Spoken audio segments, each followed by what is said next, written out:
Good evening. Happy Monday. I hope you all had a good weekend. I hope you all enjoyed the Super Bowl for those of you who celebrate that. And yeah, it's nice to just be back on track with a regular old video here. I had an interesting month of Mondays this past few Mondays. And that Vatican II video I did got a little more action than I was anticipating from the algorithm. So we'll see where that goes. But now we're back on just a regular old Monday night, starting at the right time. And, I've been just pondering some of the conversations around Paul Kingsnorth and his Erasmus lecture that he gave back in October, which is continuing to spark discussion and all sorts of things around that. And I'm just thinking about Saint Augustine. Saint Augustine, who really articulated a lot of things for the civilization that we live in, and his great uh, thick tome started off as kind of a blog and ended up becoming kind of a sweeping, history of the entire world and everything in it. Um, and Yeah, his central thesis in that book, The City of God, is that there's these two different cities, he calls them, right? Two different civilizations, two different identities that you can occupy. They're laid on top of each other. They're not separate. They're not things that you can just pick out neatly and cleanly. You've got the city of God. You've got the city of man. Now, they're not the same thing at all, and they shouldn't be conflated with each other. Conflating the city of God with the city of man is a category error, because the city of man is fundamentally a temporal thing. It's fundamentally something that's going to exist, that's going to change, that's going to, parts of it are going to grow up and flower, and it'll corrupt and die over and over again until the end of time.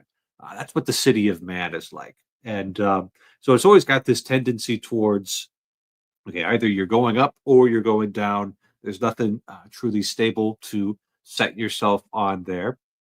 And the very best that the city of man can achieve is basic justice. That you might be able to have a basically just and decent society to live in. The magistrates would be potentially able to keep the people in peace, to sometimes render justice, although that's always going to be uh, a little bit tricky and will never work out perfectly. And it's got kind of an incomprehension of the city of God. It doesn't understand people who are very holy. You can't comprehend it. It doesn't really have the categories for that because the city of God is eternal. The city of God does not change. It's sustained by God Himself. It's populated by the Lord and His holy angels and those saints who have achieved their blessed reward. And not to give an overly static picture of it, but it isn't something that is prone to, cycles of birth, growth, perfection, decay, and death, like the things that are of the city of man. And this is actually a really useful thing, right? Because you can notice the extremes, right? And you can contrast the extremes for yourself. You've got somebody who's solely a citizen of the city of man. His eyes are always focused on the world. Um, he does not consider uh, things of God. He does not consider the things of eternity. It's all business. It's all say focus on the material things. And that's not, frankly, not a good place to be. You'll probably actually be crippled by your inability to interface with the city of God. On the other extreme, you would have the really holy and pious people, and specifically the certain sorts of piety that are only available if you embrace a celibate aesthetic lifestyle. And there are certain things that are only available to you if you're engaging in a proper life of contemplation. Certain, uh, let's say, depths of intimacy with Jesus and the saints can only really come if you're going to dedicate your life to that and only that. So I think, really intense Carthusian monks, cloistered sisters, those sorts of people, and perhaps just some hermits who are always going to be just a little bit different from anybody else that you might meet. And so you can see those two extremes there: pure citizen of the city of God, pure citizen of the city of man. And most of us fall somewhere in between that. So we could go a little bit closer to the city of God, a little bit farther away from purely a city of man. Talk about a just man, but who's a layman who's out working in the world. Um, he's going to spend a lot of time attending to the things of this world, doing his work, caring for his family and his community, building things up. And then every once in a while, he'll be able to actually look up. He'll be able to actually remind himself of his divine vocation. He'll be able to appreciate the Christian story because, let's say, he goes to church once a week. And maybe he's not always fully attentive, but, you know, you get enough reps in, eventually the grace will start to come in, and you'll be able to benefit from that and appreciate that. He still spends the majority of his time attending to earthly affairs, living in the city of man. But he makes the city of man a better place the longer that he's engaged with it because of his engagement with the city of God. Um, then you can just keep on walking up the line. You've got like church people who are primarily, they really love church things, but to say they're lay, they bring a lot of vision of the church to that. You've got secular clerics like me who, because of the celibacy and the expectations of the office that I'm inhabiting, I'm able to dedicate more time to prayer, more time to study, and dedicate my time for the service of God. So, but I still own a car, and let's say someday when I'm a pastor, I'll have to attend to lights, locks, and leaks in the parish building that I have been entrusted with. That, and you could just see the scale of there. How much participation in the city of man versus how much participation in the city of God. And I think that's really the way we need to resolve some of Kingsnorth's desires, let's say. He's got a real, radical desire for, we'll say, profound holiness. And I almost want to say that Kingsnorth, I don't want to mean this too literally or like I'm actually capable of judging this, but he missed his calling as a monk. Now, I don't actually know that for sure, and I'm not sure actually missing your vocation entirely is possible, but let's just imagine that that's the case. He missed his vocation as a monk, that he could go out into the wilderness, he could live a very stark ascetical lifestyle, he could be entirely at the service of God and of the church and of the poor, and he would be celebrated by the city of God for doing that. But on account of, as far as I know, he's married and has a family, Paul Kingsnorth has duties towards his family that he's embraced, which inevitably will bring you more in the orbit of the city of man. Once you've got the wife, the kids, you have to worry about all sorts of things that are temporal, that are this worldly. And somebody needs to attend to those things until Jesus comes back again. Um, so this isn't, necessarily a bad thing, and this isn't necessarily something we condemn him for. So this desire for this, let's say, radical, uncompromising holiness, um, the way that the church deals with that, because it's almost more of a personality thing than anything else, is just giving people with this desire for, extreme poverty and extreme nonviolence a place where they can go live that out. That's monasteries, and that's hermitages, and that's things like that. You're necessarily with your police officers, with your magistrates, with your judges. uh, that's going to be something that necessarily ties you more into the city of the man rather than the city of God there. So that's how I would advise somebody who hears Paul Kingsnorth's Erasmus lecture and let's say you hear his Erasmus lecture and you wish that you could live an extraordinarily holy life. Then the church would offer that to you in a different lifestyle, in a different state of life, not something that you would necessarily need to follow. And looking over at the comments here, I think this is going to give us some interesting discussion here. Don says this is their third live stream today. Grateful for people keeping me busy. It's something to listen to at work. Hello, Laura. Good evening. Garbage heretical lies with a healthy dose of misreading the gospel. Reminder, Mark, you're not allowed to do theology. Um, and it's more of like a temperamental thing that I'm looking at, but maybe we can figure out what everybody else is looking at here. We've got Andrew typing away at schoolwork, no doubt, and Mark here. So, Mark, come in here and tell me why I'm wrong. I'm almost No, treating. no. Hold on. I'm not done yet. I'm not. One last thing. I'm treating Kingsnorth more of as a personality type than I am as a specific body of doctrine. There, the guys Right. who really want to go hardcore, and this is a guy who spent 3 days in the rain in a cave. So, like, it's just there's a Yeah, personality type there. but what he says is wrong. Like, and this is what everybody seems to be like, because nobody pushed back. And I was like, "What book did you read, bro?" And here's the funny part, right? So Kingsmore does all this. We have our little chat, and then I am fortunate enough, blessed enough to be flown out to Reno, Nevada, to to witness my friend's baptism into the Orthodox Church on Saint Anthony's feast day. Okay, now I didn't really.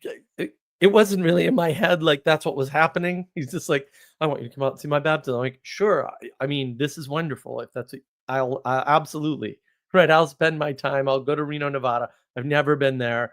Right, wonderful. So it sort of occurs to me, oh, the next day after I have landed at late at night, I'm going to wake up in the morning and we're going to go to church for 8 hours or something ridiculous. That was a 7 or 8 hours we were there. Because first it was the feast, and then there was a break, and then it was his baptism, and I just didn't leave the church. So it's just like hanging out, right, at the Orthodox Church. And Father Stephen there just started talking while he's filling the baptismal tub or whatever they call it over there about St. It's a Anthony. font, Mark. Font. I thought it might be fun. I'm still sick, so my brain's recovering from 3.5 hour or so live stream earlier. Uh, so he's filling that up with water, and I'm just kind of standing there, ready to help or whatever. I don't, I'm just here, right? I'm all dressed up, but might as well, pretend to be useful. And he's basically starts talking about St. Anthony.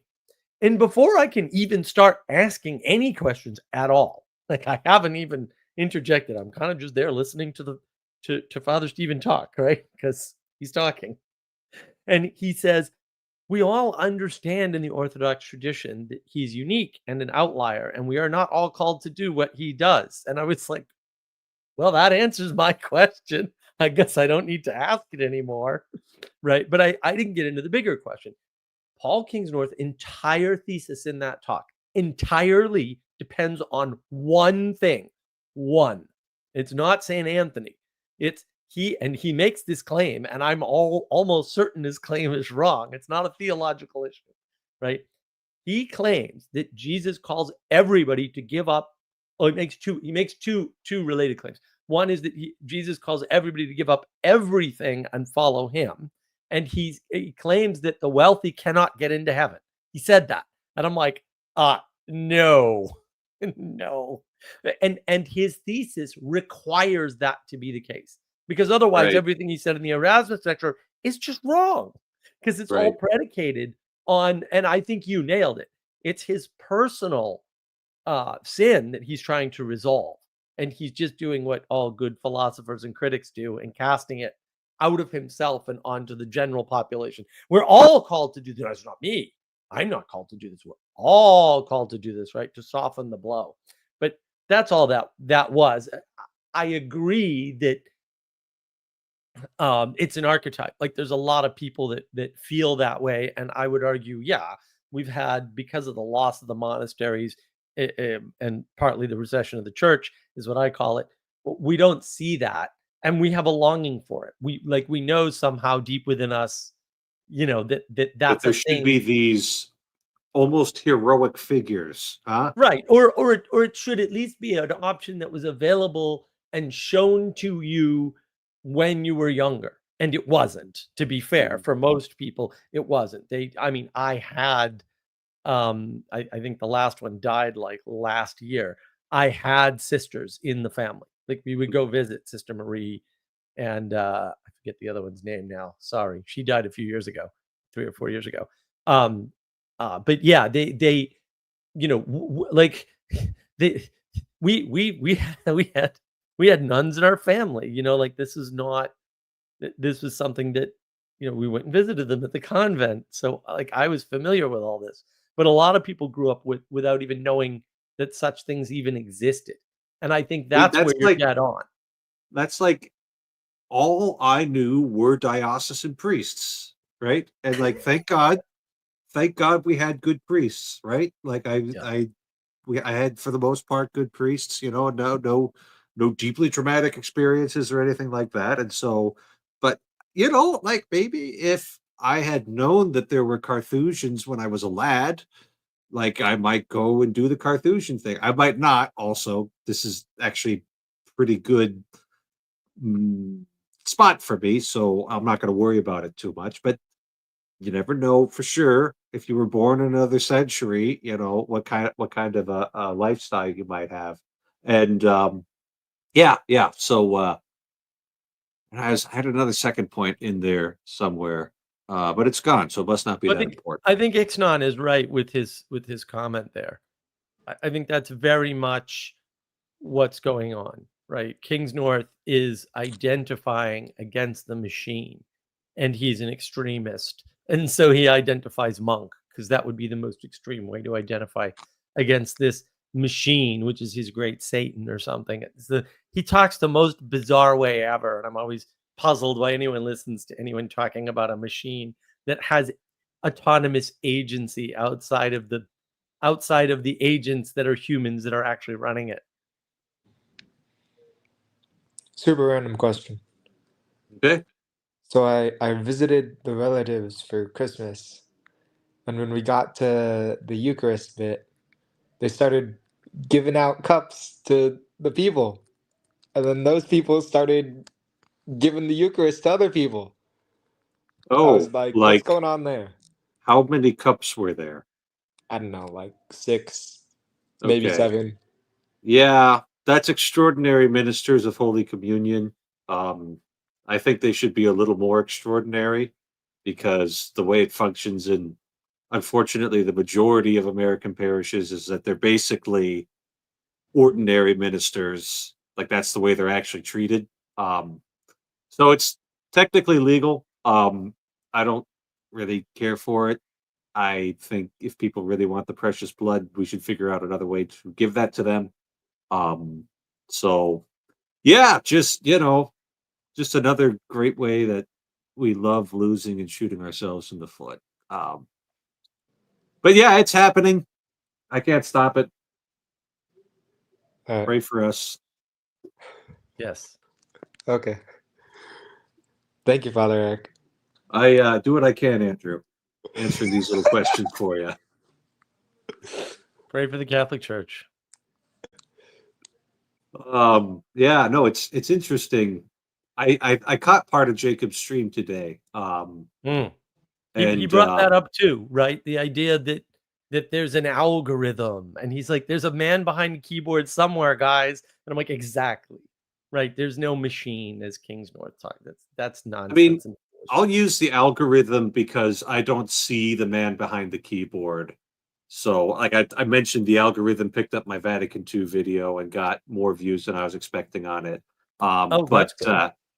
Well, Like I but there, use the algorithm, but like I I mean, know there there's is an engineers at algorithm. Google. Yeah. There is an algorithm, right? And it does appear to have agency over you because it is a lever for an agent.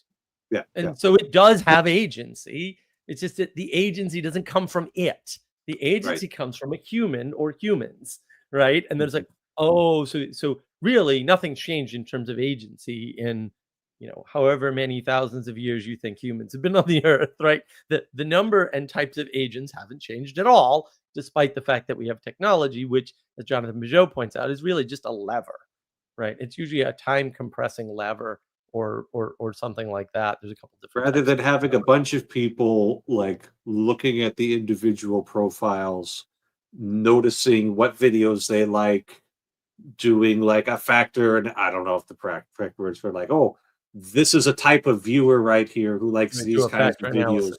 Yep, That's a factor analysis. Okay, yep. yeah, That is, and yeah, and so these are videos that they're likely to continue liking, right? There right, is something to it operating automatically that right. gives it the illusion of life, I suppose. But yeah, it could be changed tomorrow and made better or worse, Well, and depending on how you measure better or worse. all technology has the illusion of life. Mhm. I mean, the telephone has an illusion of life. I mean, it speaks, right? The person's far away. It's a time compression device, right? Um, it only time compresses your voice, right? Not your person. It's not a teleporter, except for your voice. It's a teleporter for your voice, right? And it's like, oh, and that can be done a number of ways, right? I mean, electrical signals over a wire works fine, um, and it's indistinguishable from cell technology, by the way, which is where Cell copied it from, and so it's like, oh, right, but the thing that's alive is not the phone, right? And so you don't condemn the technology, or maybe you do, and you're Amish and you're better, and that's actually the correct answer. I don't know, by the way. You can't rule that out, though. Too soon. Too soon. I like Ixnan's comment. That's Yeah. fantastic. No, the next generation, some powerful stuff on the imagination, man. Yeah, but it's And I it's think terrible. Blake no, 7 no, is no. nicely pragmatic. I'm sure. I've never seen Blake Seven. There was just. Do you remember Lieutenant Barclay Yes. from Next Generation? Yep. Yeah, like they had an inkling of what that sort of thing would do to a human being, Yep. and because it was primetime television, they didn't explore the depths of that fully. No, they didn't. They didn't. No, you're right, though. That's a good set of episodes, right? He was only in like 3 or 4 episodes. He's only in like 3 or 4 episodes, but like the first one was the one where he had it was this was actually some pretty funny writing. It's like they accidentally walk in on his program while he's not there, and like Counselor Troy's like, this is really interesting that he's using the holodeck to process his social relations, and then she sees herself there, and And it's she gets all just like, offended. oh, hi, Lieutenant. And she's like, okay, this needs to stop. Yeah. Yeah. Yeah. Well, I mean, and now is the thing. I mean, TNG is very utopian, and Blake 7 is so freaking grounded, it will grind you down. It's fantastic. It's Mhm. so everybody's like, talk about archetypes and being played out by characters perfectly. It's great for that. And it's great for the realities of life. And yeah, there's one particular episode, I think it's in season 4 actually. Um and it's just like it's horrible. It's absolutely horrible, but also not wrong, because life is like that, right? I mean, it's basically she's dead either way, right? And so she can die saving us, or we can all die. That's really what it's down to. And it's unambiguous. Like there's no way to argue it or rewrite the story or anything. You can't do it. And it's like, oh, well, I guess we have to deal with that, and then somebody mentions her or something like that. And he says, who? As if she never existed. And she just saved their lives to some extent, but also, it's hard, and you have to deal with it because it's there, and it's like, oh, that's one of the reasons why I liked it. I mean, I watched out when I was 17 or something, And I just like absolutely That's loved it. back when you had to work for your TV, right? You had to set up the VCR or something like that. So that was interesting. So I was working at UPS, and then by the time I got out of there, it was late. And I was all wound up because UPS is just physical. Like you're just moving boxes as fast as you can. Just moving boxes. Right? Move that box. Right. So even, half an hour drive home, you're still like, especially for me, like still hopped up. Like I do my live streams and I'm hopped up for 2, 3, 4 hours afterwards. Right. I'm tired. Right. But my brain's going still. Right. Mhm, So mhm, I was watching on PBS late night. And that's how I mhm. stumbled across this thing. It's not like I found it through research or anything. It was total accident and totally fell in love with it. And yeah, there's all in fact, we just bought they just put it out on Blu-ray December 10th. And so I now have it's only season 1. So I now have season 1 on Blu-ray. Because I have the whole thing digitally. I've watched it probably 100 times, if not. Okay. You Oh, got that yeah. same place that you got your Linux ISOs, right? Maybe. And I'm not saying anything. I also have it on VHS, and I did not record it. Somebody actually bought me the VHSs for it. Oh, okay. Well, that's a lot of yeah, it's just It's a lot of VHS tape. remembering, like, 4 the seasons. way it used to be, Yeah. Yep. VHS tapes that take up about that thing that far and, hold 80 minutes of 540p, 540i, and it's not even the image, it's just, the raster Yeah, magnetic it's the raster pulse numbers. images. Yeah, Yeah, 480p is a different thing than what came before it, right? yeah. So it's like, Whole different tech. Yeah, I have a 4-head VCR somewhere, probably in the shed, actually. ooh, fancy. Yeah, well, That was a nice one. they don't make Well, the yeah, why parts would they? anymore. They don't make the parts anymore, and, like, why would they make tube TVs anymore? Who wants those? Mr. Carlson's lab. You can see all the tube equipment you ever wanted to see and more, and he Yeah. fixes it all. And it's so I learned so much. Did you know there's the old electronics are called point to point. They don't have backplanes, so they're all point to point grounds. And I was like, oh wow. And then I You've had to lost read. me. Yeah, when you do like tubes and stuff, the you have to things like capacitors actually have a ground and a not grounded side. And in point to point, it matters which way they go. Also, sometimes in modern computers, but less often. But in the old stuff, they were always marked because it mattered which. And then you'd want the ground lead to be as short as possible in order to not pick up noise from the rest of the electronics around it. And I was like, "Oh, I didn't know that." I mean, I learned that last week. I Mhm. was like, "What? I didn't know this." I mean, I'm not a huge electronics guy, but there's already too much stuff in my head. But also, I was like, "Ooh, that's cool," because it's a small upgrade, right? I can go, "Oh, there's backplane based technologies and there's point to point based ground technologies," and it's like, "Oh, this makes a bunch of things make more sense." And because if you worked on cars, that's something I am rather good at. Uh, Now all the ground because I have this old joke with my buddy, because we fixed a bunch of stuff. I was like, "Oh, no, that's a bad ground." And so our joke is whenever anything electronic doesn't work in a car, we go, "Bad ground."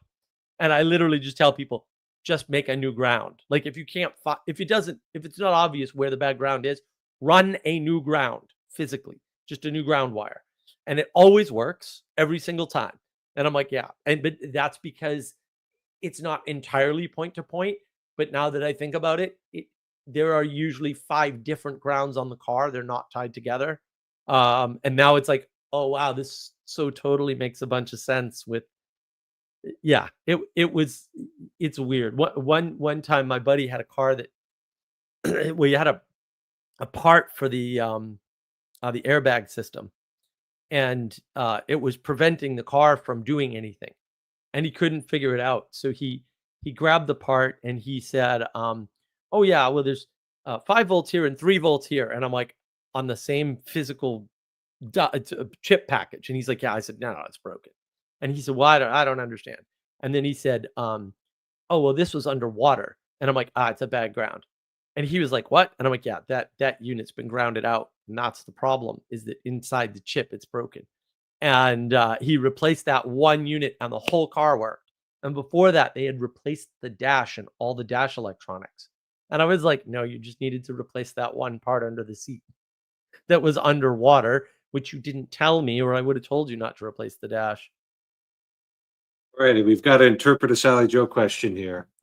Father, what is your favorite answer to people who like to argue about how do you explain that no amount of knowledge about how many angels can stand on a point of a needle makes you more holy? I mean, um, I might be able to answer this better if I had some idea of who exactly you want me to argue with in the third person. No, she wants you think- to argue against the idea of knowledge as a useful way of engaging. Um, Oh, she called them out. I wasn't going to do it. I knew who she was talking about. oh, okay. Well, he's probably in the comments section here. Uh, okay, here we go. Basically, like your knowledge has to be oriented towards a good end before it can be useful to anything, right? So I know how to navigate the Roman missile. I know, what the different tabs, what texts you find at the different tabs. I know where I should set the ribbons. I know how the Roman calendar works. I know how to use these things. And it's important for me to know that because that's what I need to celebrate Mass. You know, Mark doesn't really need to know anything about the Roman missile, right? He's got the idea of like some yellow and white missile that Rome has pointed at its enemies and refuses to use, right? And that's actually a level of understanding that's sufficient for him because he doesn't need to know these things. So basically, what it all comes down to is how is your knowledge make helping you to perform your duties to God and neighbor, and if they can't answer that question, then it's they might be um, falling into the vice of curiosity, Mm.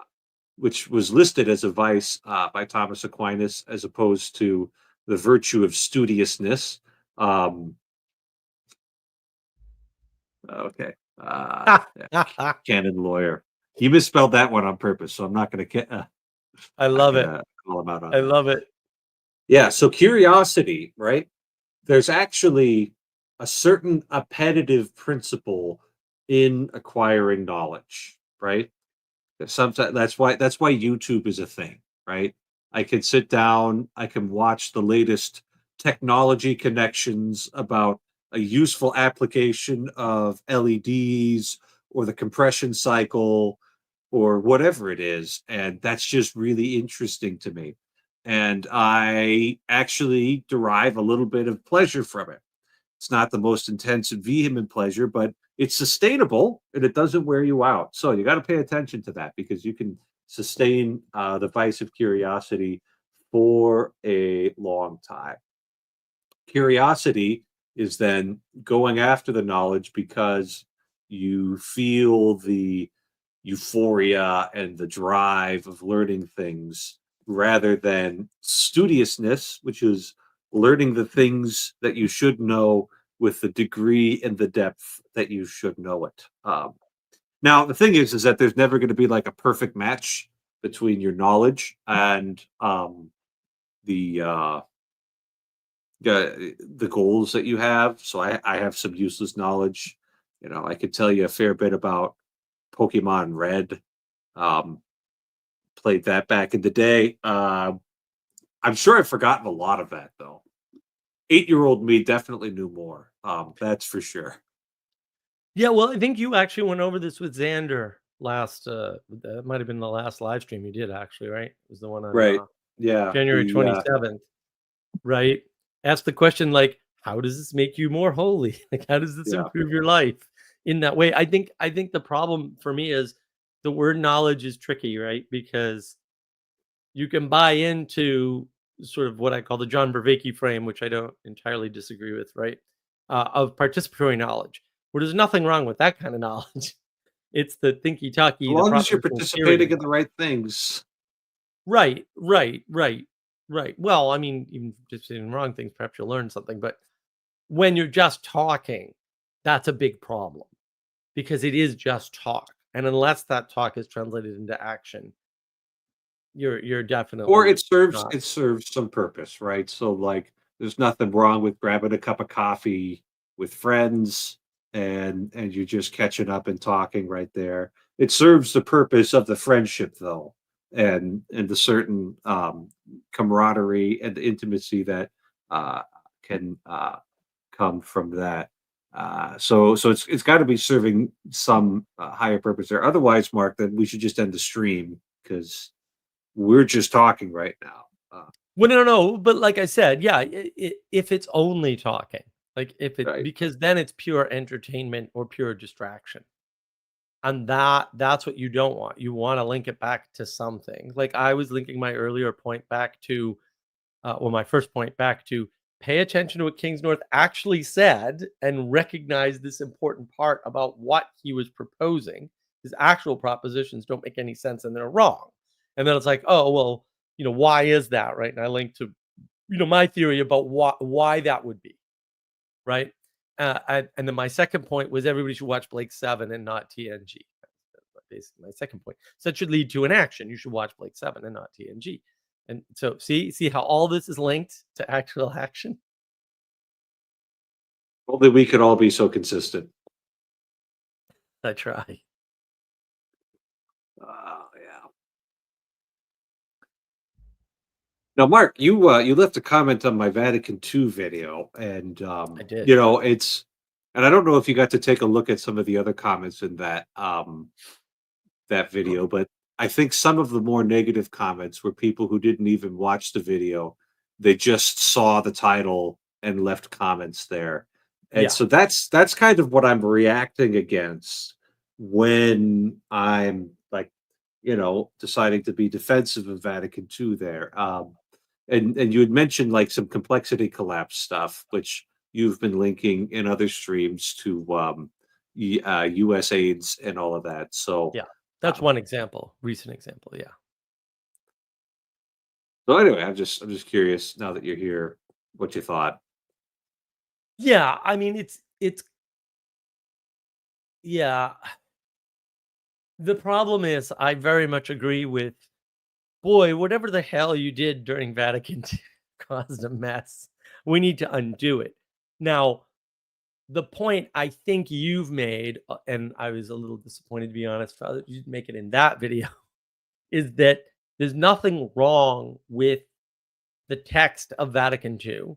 The problem is the people implementing it did a, you know, did the text a disservice and thereby did the church a disservice Yeah, because yeah, it certainly seems to me as though when people are pointing at the collapse of the Catholic Church overnight in the Quebec. wonderful soon to be country of the Quebecois, God's chosen people for sure.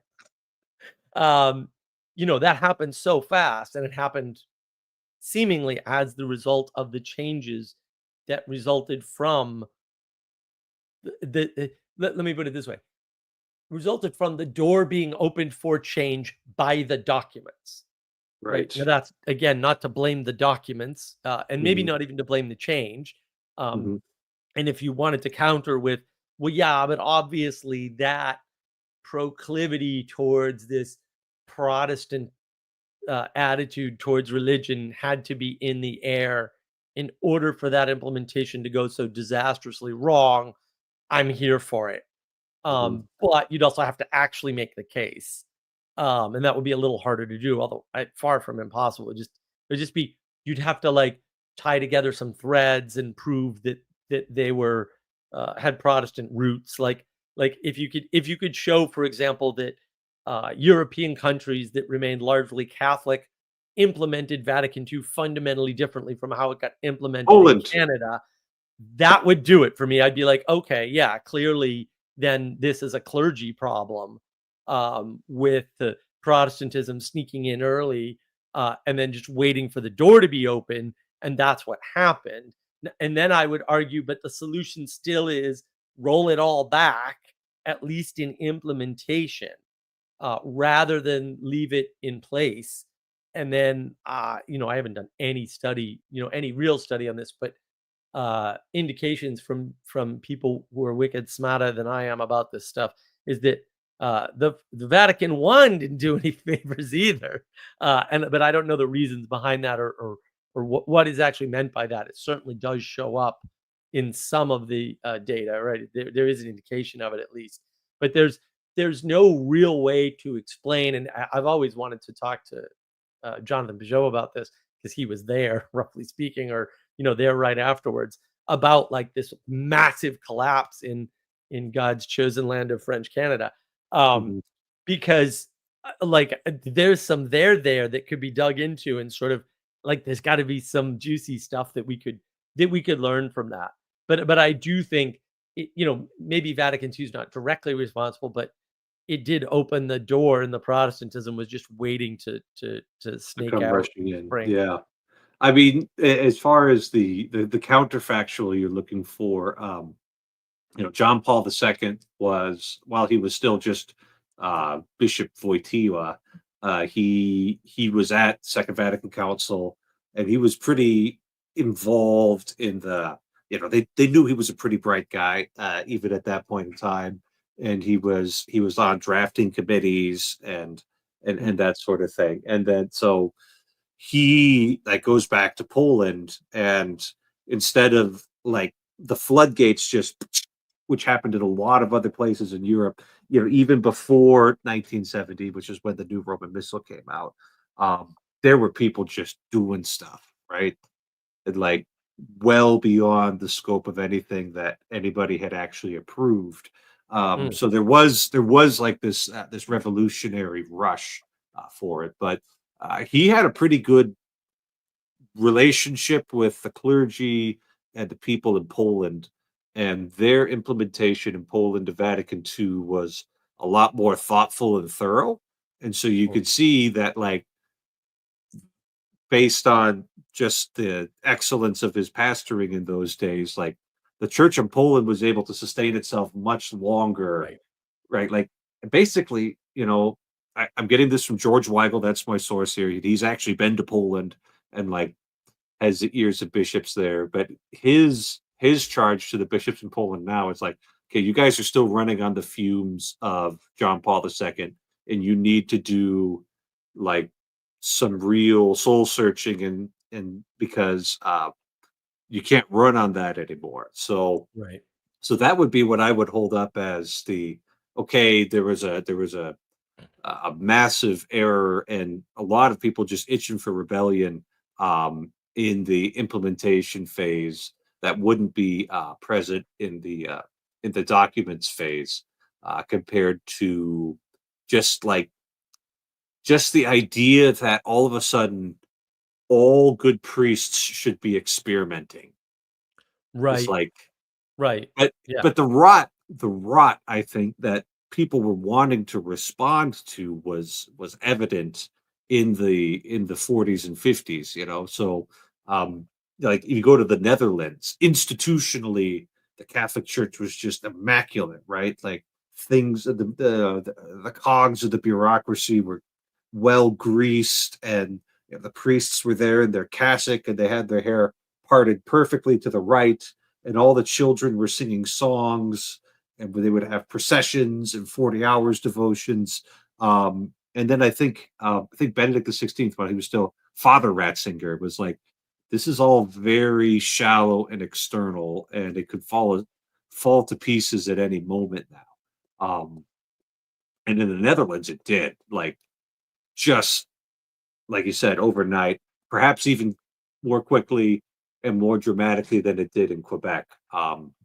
They would be in a competition, that's for sure. Maybe the Mm, Netherlands could fall more interesting. quickly because they're just closer to the sea. Um, Um, you made another point too. Yeah, yeah. So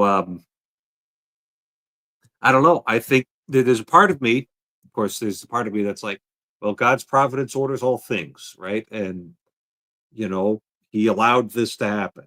And there was probably some chastisement there and some need for uh, sweeping away things that couldn't last any longer and bringing in new things. And that interim period is just really awful for the people who have to live through it, right? You know, end of the Roman Empire, beginning of Christendom kind of era.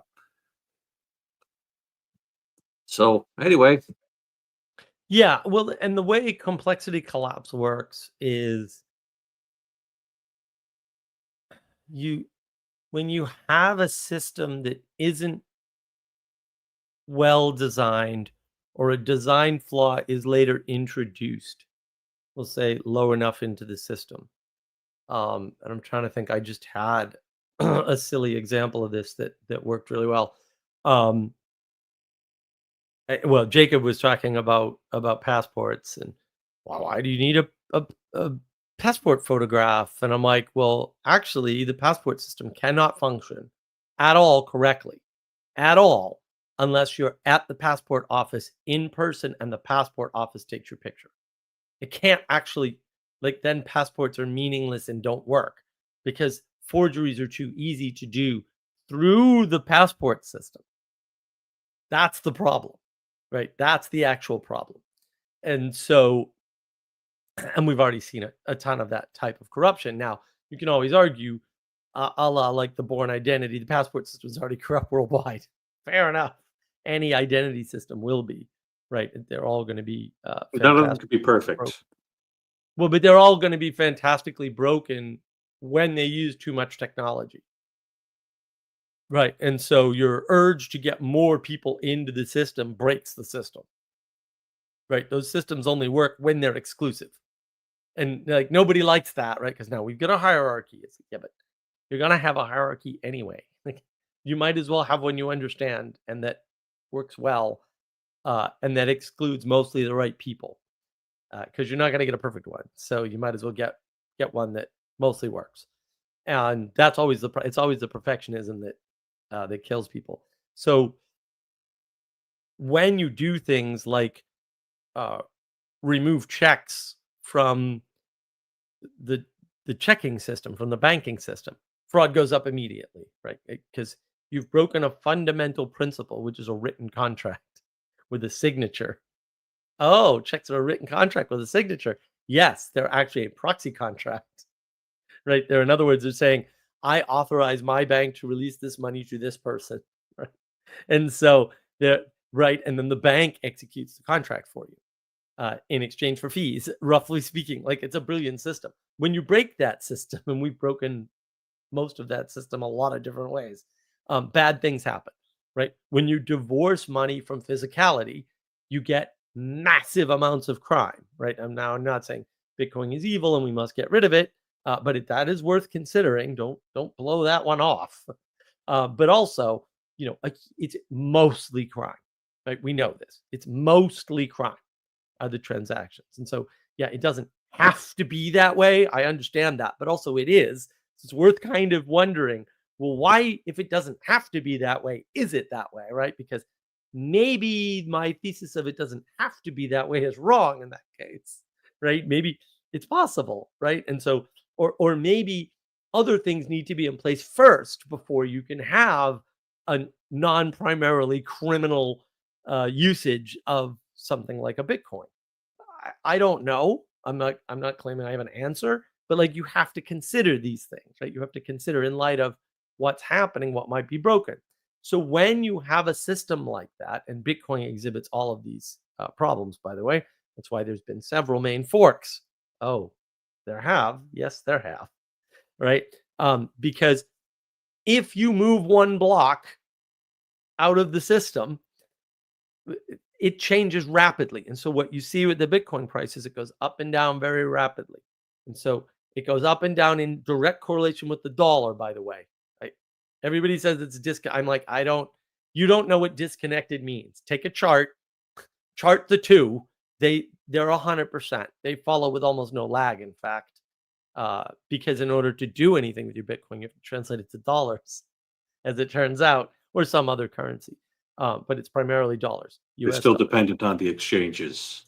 Right. You're completely dependent upon exchanges, right? Because it has no physicality. Oops. Right. And so the thing you thought was an advantage is actually a massive disadvantage. It also allows it to be stolen easier. Anything electronic is more easily theftable. Sorry. I'm an expert at this. No, really. It's like banking electronically is a terrible idea. It's done nothing but increase fraud in the industry. Credit cards did nothing but increase fraud in the industry. Like, just no, this is a bad idea.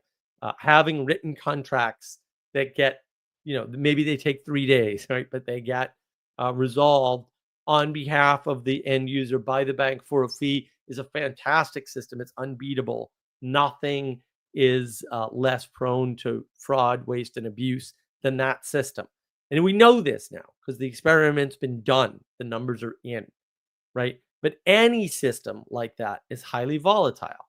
And so when you allow the banks to do electronic transactions, what happens? You get all these so-called fintech companies, right? You get all these online banks, right? And then what do? Well, they contribute directly and amazingly to the housing crisis in 2008, right? And well, why? Well, because you also get eventually, not too long after, mortgages that are all electronic, right? Rocket Mortgage, I'm looking at you. I mean, they're actually the best of a bad bunch by far, but there were a ton of them. And because they were all electronic, more fraud It was just in the doesn't mortgage. feel right to get that much money over the internet. And especially, like, I understand that it's probably not really that different, but I don't want to buy airline tickets on a phone. Right. Like that's like a desktop computer level business, you know. Like I want a nice big screen, I want a mouse, I want a physical keyboard. I really want to be able to like look through the details and have another screen to make sure that my calendar is lining up. Right. Well, and there's technical reasons for that too. I hate to break it to you, but even with my huge, super expensive phone, it's way too easy to hit the wrong button. Way Yeah, too easy. It's just too small a platform. And so you got to be very careful with those things. And so you what could that have means is that the a interfaces for glowing phones Logitech used to have gamer fewer features. mouse. Yeah, you need a big mouse, or I have a reverse mouse, right? I have the thumb mouse. You need something like that, a trackball thingy, um, because errors, right? Like just human errors. But if you do it on the phone, you're just gonna have fewer features, and you have to because the interface is smaller, and so Mhm, you can't have the same number of buttons, mhm, and you can't have the same amount of data because the screen's smaller, right? To your point, mhm. and you can't have 3 screens, which means you're probably not doing real work, in my opinion. So I have 3. Uh, little rules of computers no one tells you. So yeah, I mean, these things matter, but you can see that volatility, right, which is the total, we'll say, level of change over time, is greater in these complex systems. And when you get more and more complex systems, they're easier to collapse. And when they collapse very fast because once the underpinning of the system is gone, it's gone. Yeah. And so you wanna link that to because we were talking about Vatican II. So you're on the look for whatever overcomplicated thing was everywhere and broke and then broke everything with it. I wonder if it wasn't over centralization of the Roman Curia as a result of Vatican I, and funnily enough, the Mm. French Ultramontanists, because it's like it's one of these bizarre historical things. You can read about it in I read this history of Vatican II, Vatican One. I don't remember who wrote it though, but it was like these French guys who really wanted to pump up the papacy in order to stand as a bulwark against secularism. And like I'm on board with that to a point because hey, he is the vicar of Christ. He is the sacramental representation of the unity of the church on earth, and I'm even at peace with him having universal, supreme, immediate, and ordinary jurisdiction, because sometimes you need to have a guy come in and fix problems, right? Right.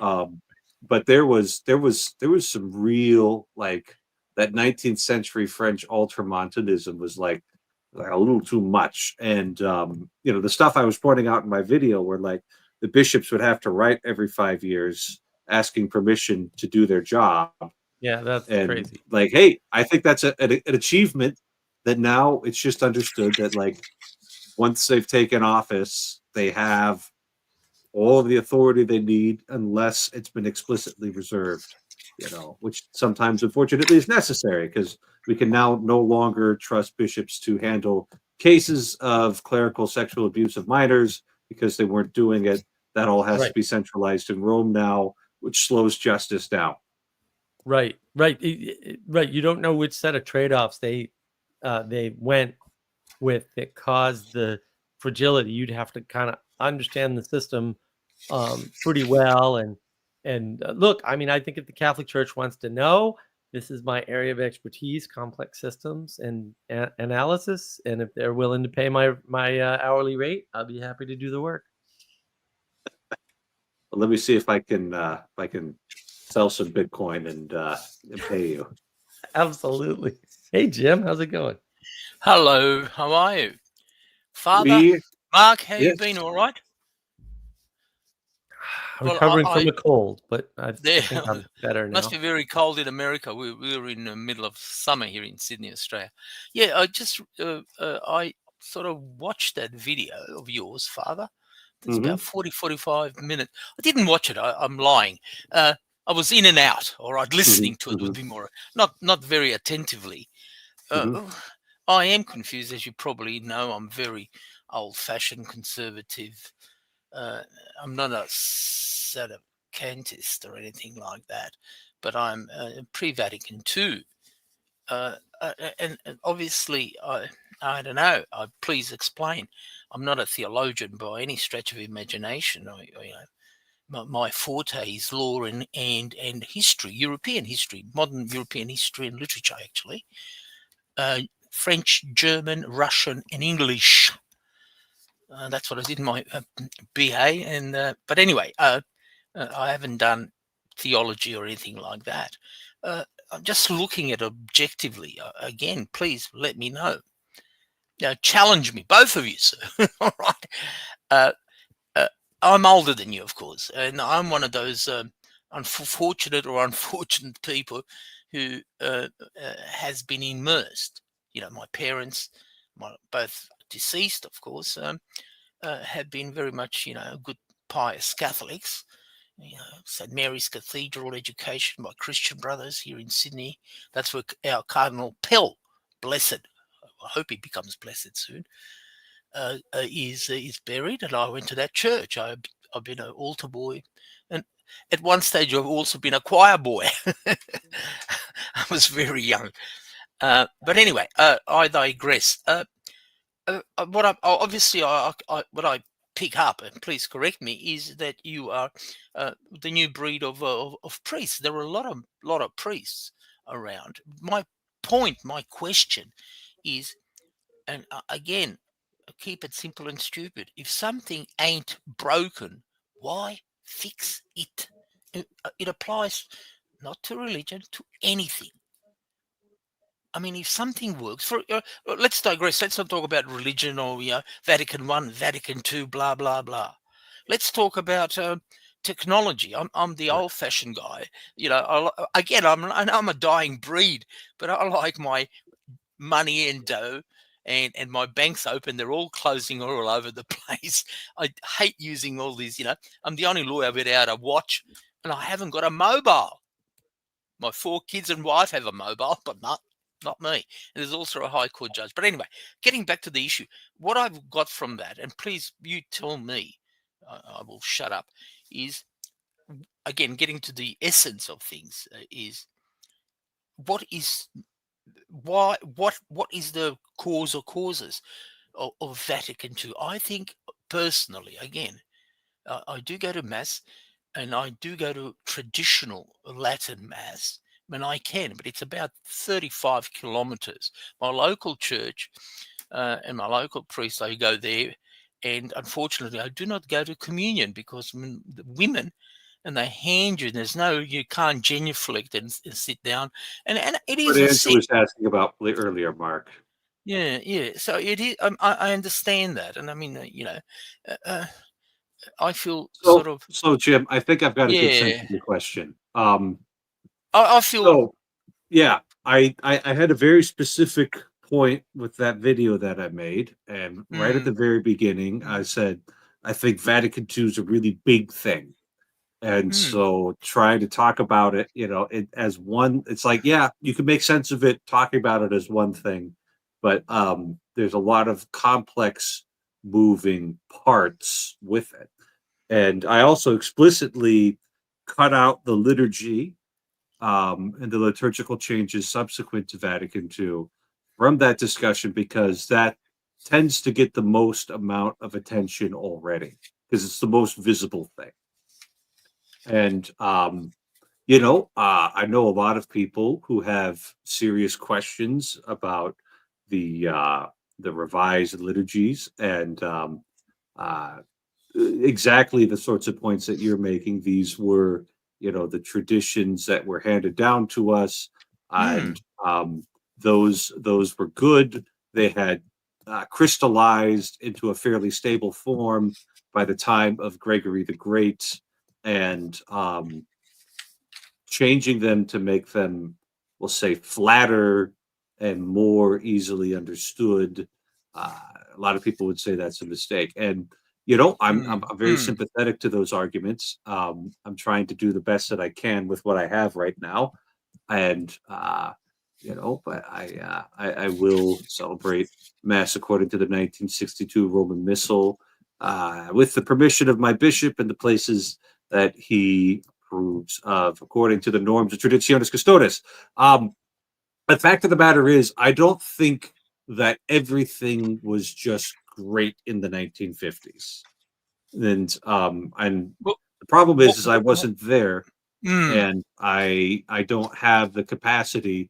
And a lot of times when we get separated temporally for something, we tend to remember the good and forget about the bad, right? So like you'll hear me sometimes talk fondly about a 9-day hiking trip, a backpacking trip I did with my dad in 7th grade with the Boy Scouts, right? And I got lots of good memories from there. But if I was really honest with myself, we spent a lot of time with extremely sore feet, fighting off mosquitoes and sunburn, right? And like I also got some really great memories, but there were parts of that trip that were genuinely miserable at the time, and I was wondering what I had gotten myself into. So there's, I think, a tendency to look at Bing Crosby in a cassock and the bells of St. Mary's, the women the all old nicely movie, yeah. wearing hats, and I'm not saying that there was nothing good there, but I think there was a serious, like, and maybe it was just like a clerical disease. I'm not sure, like a clerical and intelligentsia disease there, but there was like a serious lack of confidence. You could almost say a lack of faith in what they were doing. And something kind of needed to be done about it. And um, as it turns out, there were large sections of the church that were already in a brittle and frail state. And the second any change got in, it all just kind of collapsed. That's as far as I could tell what happened. Certainly, you could see that dramatically in the Netherlands, in Quebec, and on a rather delayed time scale, you could see it in Ireland, and perhaps Poland will fall too. Um,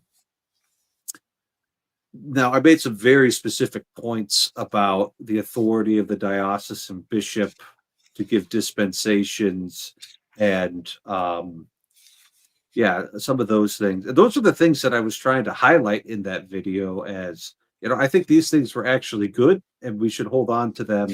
And if we were to somehow magically try to turn back the clock, repeal all legislation after 1959 and just go back, I don't see that as like a viable path forward. We got to make do with what we have. So that's a lot of nuance, and nuance isn't any fun. So well, just picking on your language vocabulary, we've got to move on forward. I think that vocabulary is the modernist vocabulary. Anything which it seems to be, progressive. All the Marxists and leftists always talk in terms of progress and tomorrow will be better, etc. My we could also talk about it in terms of hope as well. Well, hope for what? I mean, Jesus I would argue. will come back one of these days. Well, that's absolutely. But what I'm trying to get at is for example, the word Catholicism, which basically means universal church, and the beautiful language of the church, which was Latin. You could walk into any church for 2,000 years. For 2,000 years, not 200 years or 20 years, 2,000 like years. 1600, but yeah, go on. Well, we got the Aramaic, then we got the Greek and Latin, and all that, the translations and Alexandria, various what's it called, libraries, translation by the monks of various books, the monasticism of 8th, 9th century, etc. But basically Latin, and just throw it out for no reason. It's like someone coming to your house. You are Canada, America, I understand, or Australia, and say you cannot speak your in English. You got to speak, I don't know, any other language. And all the prayers, etc. Especially the mass it was sacred. It was transcendental. So when I go to the Novus Ordo mass, I tell my local priest, he's from Sri Lanka, by the way, beautiful priest. I said, look, when I go to your local church, I'm trying to go, as I said, trying to go to Latin, but it's a bit of a hike. So when I can't go there, I go to the local. And it's a beautiful kumbaya Protestant experience. Guitars blaring, holding hands, and it's a concert. Sorry, to me, I'm subjectively talking, not talking your experience or the world's experience. It's a bloody Protestant concert. Period. I'm too. Call me old-fashioned. Call me an old fart. I'll take it. I understand. And could I say something? I'm talking about Australian youth. I've got 3 sons and a daughter. They're all flocking to the good old. It's booming. And now, then, to make, I suppose, matters worse, we've got Pope Francis, and we pray for him. I'm not going to. Anybody can fight and argue and leave the church. That's the simplest, stupid way. But we pray at mass for his well-being. But the ambiguity. I mean, how do you please explain? Tell me, and you're in America, Father James Martin. Hello. I want to go there. Oh, look at the smirk on Father Eric's face. Oh, no, it's not it's a serious thing. That's my point. So we can laugh about it, Father. I'm not trying to pull you down. But how about, I don't know, what's the other? Cardinal Tsupich.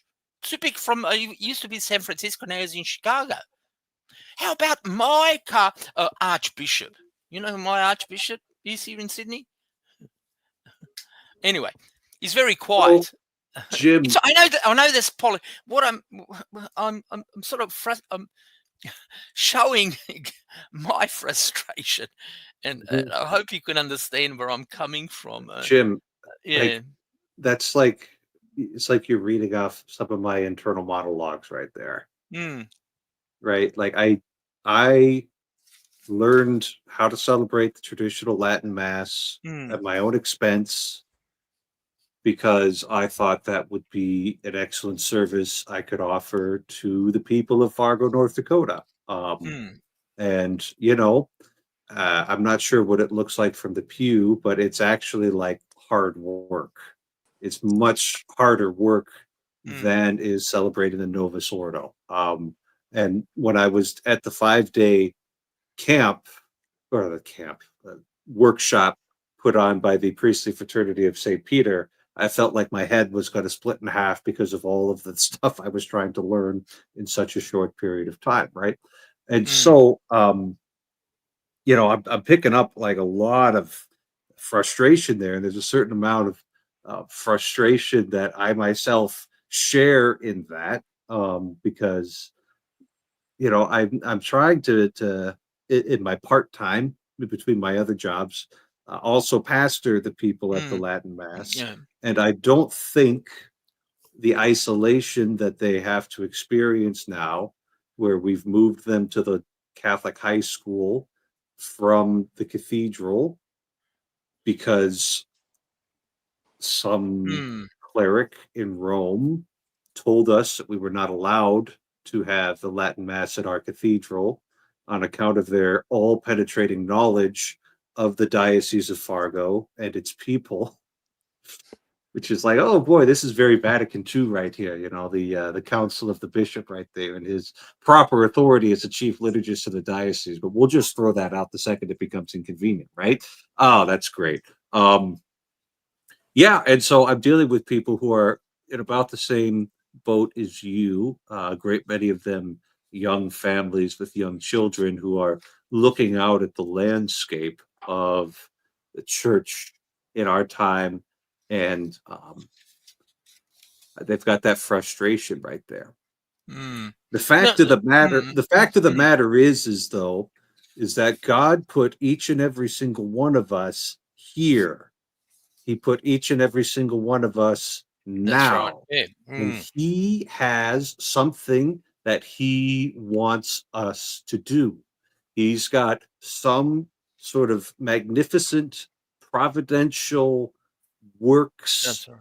on tap, and he can do amazing things if we'll let him. And so my encouragement for you is, you can look at these things and you're going to have perfectly normal, understandable reactions to them, anger and disappointment and confusion, but to not let that rob you of the fruits of the Holy Spirit. Mm. You're And what are the absolutely fruits of right. the Holy Mm. Spirit? And St. Thomas Aquinas enumerates this, right? Love, joy, and peace. St. Paul put those there first because there's a natural progression when you're bearing the fruits of the Spirit, right? The fruits of the Spirit come from cooperation with the Holy Spirit and service to God and love of God and love of neighbor, right? And so that Mm. love that you feel when you are cooperating with the Lord, that you've got the presence of your beloved there. You've got the companionship with the beloved there that should inevitably lead to joy, right? Not just facile happiness, but a real deep seated sense of the rightness of your position with regards to God, flowing out from your knowledge that you've received Him through the sacraments, through the preaching of God's word, through the ministrations of the church. And then finally, the love and joy should lead to peace, the peace Mm. that the world cannot give. So anytime, let's say, we're not in the middle of actually executing justice, right? So, if I actually got to, let's say, write an excommunication decree for a particularly rebellious American priest, um, who's spreading confusion by his words and deeds. Perhaps a little bit of rage at the moment when I get to do that would be appropriate. But once that starts popping out in untoward ways and starts kind of defining like all of your interactions with somebody, it starts to get a little bit, like that's actually burning a little too hot. We got to cool it back down a little bit. Well, we're talking about sodomy in terms of Father James Martin, and he's welcomed in the Vatican. I mean, that can't just, it's That's simple worse for as the that. Vatican, isn't it? I Don't mean, you think I mean, that I they're mean, going to face a pretty my the head of my church is welcoming him and nudge, nudge, wink, wink, say no more, approving his undermining the fifth column, as I see it. What do you Again, want to do about that?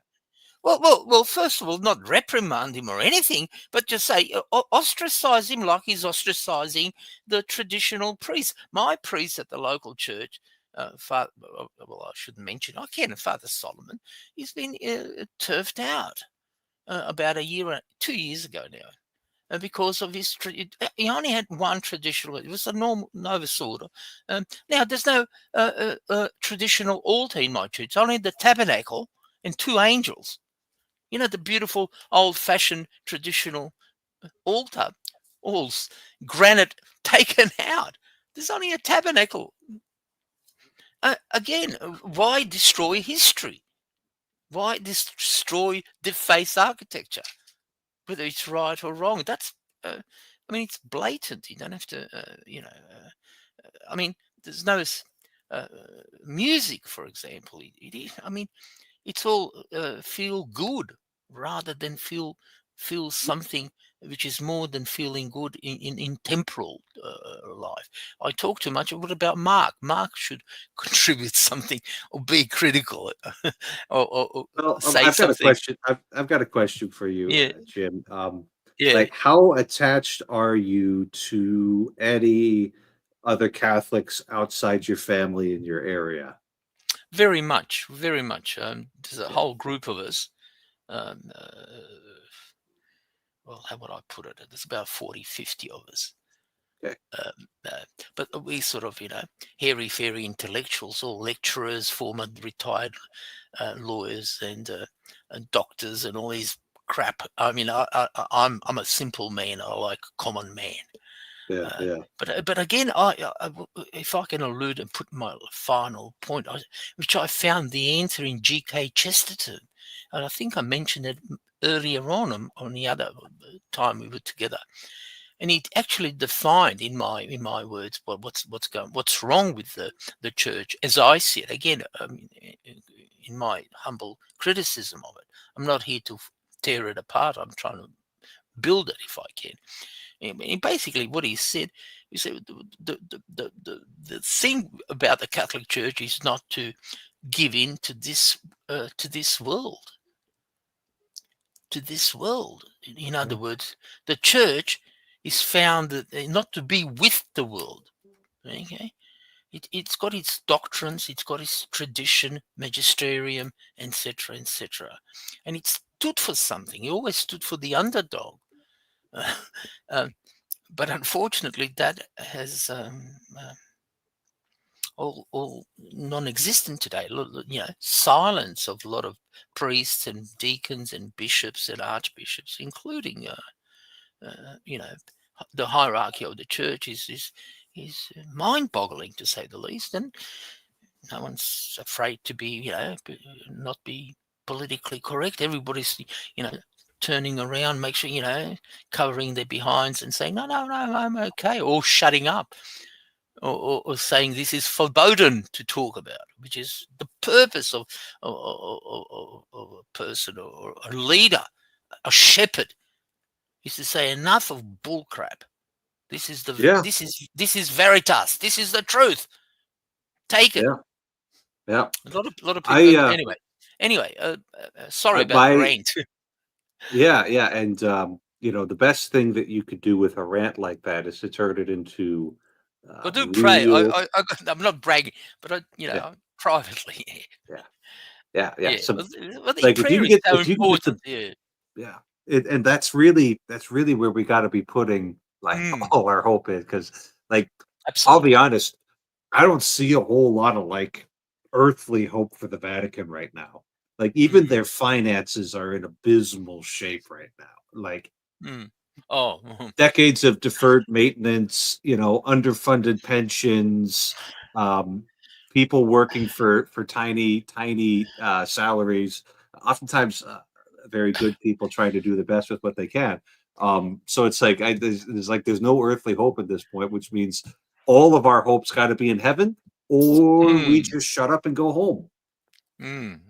Right? As you know, Cardinal Pell was appointed to look at the finances of the Vatican, and there's rumors. People are all sorts of sort of scandalous rumors. He got anyway. I won't go there, but Yeah, well, it makes me bad think innuendos. the utterly trumped up charges against him weren't a coincidence. I just can't help but think these things, right? Yeah, yeah. It's the insane. Mark, have you familiar with the charges against Cardinal Pell? Oh, Nope. yeah, for innocent man. Oh, So this was what? It was supposedly happened back in the 90s when he was a bishop correct. somewhere, and there was a big celebration, and there was this altar boy there, and Mm. like apparently he took this In altar boy, Melbourne, yeah. Mm. yeah, aside into a sacristy, and like in the space of 2 minutes abused him through like 8 layers of clothing. It's just, if you know anything about this Yeah, it's sort of silly. celebration, you'd know just how absurdly bad of an accusation this is. Like, it's just straight up impossible, right? But Right. he spent 400 days in jail because 404 years. There's a he, book just came out. Actually, I yeah, haven't got it yet. I'll order it. his, Um, yeah, right. And it's it's like, oh, okay, so this was the guy who was tasked with cleaning up the Vatican's finances. And yeah. Is what there do a they connection do? between the two? And what do? They fly Cardinal Law to Boston the day before he's going to be arrested, and then they do Yeah, nothing to him. Yeah, lovely, yeah. great place. So anyway, that's There's a lot kind of of where troubles I'm there. at. It's like I don't really see much earthly hope in it. So pray the Right. rosary and That's right. see if That's you can right. fast, Well, because and that I think is the problem, right? Like if evil can keep you distracted in your, in expressing your anger, too often, we'll say, right, not never, because it's an important signal, but too often, and too spread out, or we'll say towards the wrong targets, then it wins. And then that's really because the, That's the right. the problem is, like, if you actually look at any reasonable church history, it's like, you know what, the church now sucks, but holy crap, like some of these other popes and things that were going on, it's like, really? I mean, like, it's actually not that bad. Like, it's bad, but it's always bad, and it's usually been worse. And now the balance for that was, in the olden days, when when you had popes frequenting frequenting around with hookers and stuff. It's well documented. they didn't touch the The doctrine. They The didn't touch the Borgias, doctrine. No. Yeah, Yeah. Now, the individual But there were parishes popes. and churches that weren't anywhere near, the Vatican, were really good, right? And I think now we just have, it's more mixed, and so it's just kind of moderately bad everywhere at some level, and maybe it just doesn't get much better, and all we're really whining about is which deck chairs we're rearranging on the Titanic. We're whining about having access to too much information now, when centuries ago we would have just been in blissful ignorance Right, right, of anything happening outside of our parish. right. There's Exactly. also sort of a obvious blurring, I think, of Vatican II. That's ecumenicism. In other words, trying to understand with Which other religions. That drives me it's nuts. Oh, like, sorry, go ahead. Go ahead. no, Sorry. it's like, have you ever read the Vatican II decree on ecumenism? No, I haven't. Okay, Not like, fully. you actually sit there, and like, on the one hand, you've got your image of the, like, I would rather be Protestant than Catholic clergy in one of these ecumenical dialogues where they're all just kissing each other and saying how wonderful it all is that we're here together. Right? You've got that image in your head, and I'm sure you've got it very clear. And then you go and you actually read, and it's like, the Catholic faith is to be presented clearly, profoundly, and without compromise in any kind of ecumenical setting. And it's like, how did these two different things, like, how does Father Butterpants justify his positions based on Vatican II? That's what I don't understand. He didn't read it, obviously. He just went and did what he wanted to. Hmm. Hmm. Right. That would be more the spirit of independence or individualism. that maybe preceded Vatican II, and Vatican II just opened the door so that people It was who that weren't door was going to get smashed open at some point. I guess that's kind of my probably point. Yeah. right, probably, and then a bunch of people who didn't read it, right, are critiquing it, but yet they haven't read it, and it's like, oh, well, something else happened. It wasn't the document of Vatican II that happened. It was the change, right? Like, oh, we need to make a change, and then there was too much autonomy at the lower levels of the church or something, and bang, it was set to go. The spring was already loaded at some point, and that seems to be more like what happened. Although, yeah, I mean, my what I've been told by people I believe, for whatever reason, they might be wrong, is that this weakening of the church, the recession of the church, things like getting rid of the Latin Mass. You shouldn't understand the Mass. You'll be fine. It's better for you. It was all part of a trend from Vatican I to Vatican II, right? It's all part of this. Oh, well, the Protestants had a point, which they did, right? It's just most of those points have been addressed, and the ones that haven't are actually them being wrong. So they shouldn't address those anyway. They're wrong. And they don't know how to correct, so they overcorrected, and it's probably something that simple. That's the interesting thing is the stories that I've heard are the priests who were the most scrupulous about saying their breviary and about like making sure that when they were making the sign of the cross, ostiam puram, ostiam sanctam, ostiam immaculatum, panem sanctum vitae aeterna, et calicem suctus perpetue, like who were just a little like, no, this is supposed to be done in a human mode, and they were like a little bit too, I didn't cross it perfectly, I got to go do it over again. Those were the guys who went the most off the rails once things started changing, right? So that's kind of why I say if the church had been like in a place of robust strength prior to Vatican II, it wouldn't have all collapsed so quickly. I don't know how you debate with that. Yeah, I mean, it seems reasonable. Like I said, complexity collapse usually happens as the result of a weakness that's structural, and then a small change, a very small change, reveals that weakness, and then that weakness basically means that the whole thing collapses, and you never know which whole thing you're going to remove. The whole thing hasn't collapsed. So that's the amazing thing about the church. It's like, a lot of it has, but the whole thing hasn't.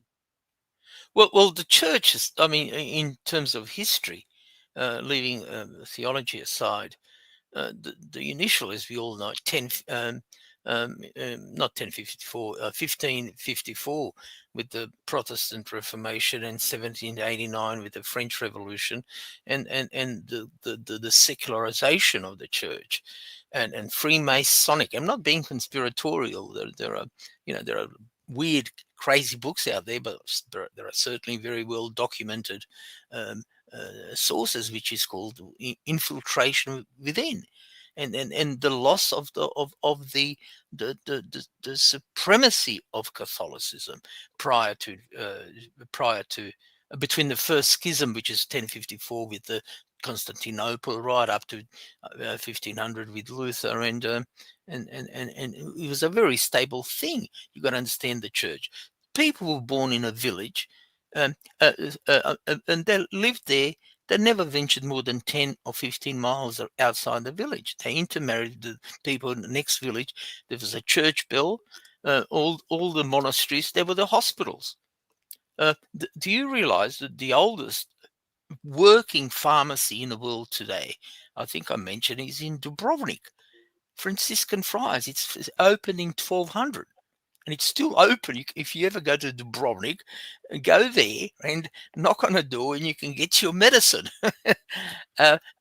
So we are. What I'm trying to say basically is, it was a stable church. People call it the Dark Ages. No, it wasn't. It was the very stable, bright ages. Stability, the temporal king, and you got the Pope or the Church, the Catholic Church. and it's about 400 or 500 years where the real tremor starts beginning, and it's downhill from Martin Luther onwards, and the biggest tremor is the French Revolution. We're still suffering from the repercussions of the French Revolution. And we can point fingers at various institutions, people, etc., in history, and there's a lot of truth. And then you get Marxism, of course, Marx and Engels, and then you get Freudianism, attacking the brain and saying everyone's loony. But I won't go there. But it's interesting progression. It's a progression. That's all the history. cults. History, right? yeah. That's all the cults. But that progression starts at the beheading of the English. And what I'm saying is that there was Pius the 12th, etc., and who managed somehow hold the gate, as I see it, reading history again, obviously to no avail. And it's been downhill, especially since 62, 65, Vatican II. The church, as I understand it, with Pope John the 23rd in 58, and all that, has given up. And now we've got to join the world, and we have certainly joined the world and changed 360. You should read the opening address to Vatican II, what John the 23rd actually wrote. It's Gaudet Mater Ecclesiae. I haven't. Yeah, it's worth reading. It's worth reading. Just you get a sense of what the guy who called this all into did want to do. I want to point out Lolium temulentum, right? That is a species of noxious weed that above ground has the appearance of wheat, but below ground chokes out the root systems of any other kind of wheat or any other kind of crop that you would sow there. The sowing of, and I'm getting this from Father Z's blog, by the way, in case you think I'm some kind of a genius. The sowing of tares was so serious that the Romans made it a crime to sow them in enemy fields, because the root systems that this particular weed would put down would render that field barren for like a matter of years, because it would choke out all of the native whatever you were planting there. And that is the word that Jesus uses in the parable of the wheat and the tares, right? That man goes out and sows good seed in his field, and at night an enemy comes and sows the tares. And when they grow up, the servants come to the master of the house and say, "Lord, did you not plant good seed in your field? Where did the lolium tentumentum, or zizania, if you're saying it in Latin, an enemy has done this. Well, what do you want us to do about it?" Well, we can't really tear out all of the zizania in the field, because of the way it's intertwined with the root systems. We would tear out everything and lose whatever harvest is left. So we have to wait for the harvest time, separate them at that time. Basically, to say this bluntly, Jesus promised that this would happen. Because when he gives his parable, he doesn't say, "Hey, if you guys aren't good, this is going to happen." He says, "The kingdom of heaven is like this." So what we're seeing is exactly what we should expect. Yeah, it's interesting on that point. Just from my personal experience, the secular world is just exponentially growing in the Western world, America, Canada, Australia, Europe, and especially Western Europe. And I've noticed, I don't do any criminal law, but I can tell you from colleagues, I do mainly civil law, commercial law, probate, family law, things like that, family provisions. A lot of those people who have lost faith, usually a lot of them Catholics, ex-Catholics, not even cultural Catholics, have converted to Islam. And I always ask the questions. I mean, that's my own survey. I said, I'm curious, why? In Australia, they're converting. Oh, yeah, yes, they are. Interesting. Well, in America, a lot of these, so not many. Let's put a lot, not a lot. I don't think that wave's made it out to North Dakota yet. That's what I'll say. No. Well, that's very conservative, north and south. Dakota, yeah.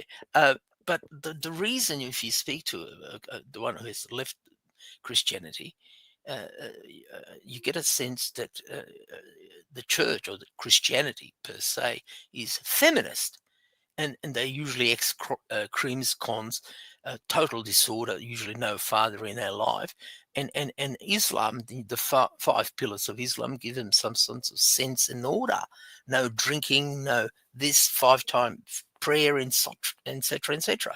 So you can see that as sort of a, you know, forget about this world, and that's what attracts them, as I see it. Again, I'm not a sociologist or a psychologist, but It's the same attraction as Exodus 90, right?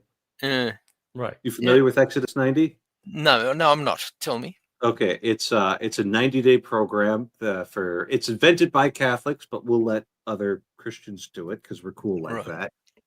And you do like daily cold showers, daily prayer, fasting twice a week, abstaining from a lot of electronic entertainment, like basically all of it for 90 days. And yeah, yeah, right.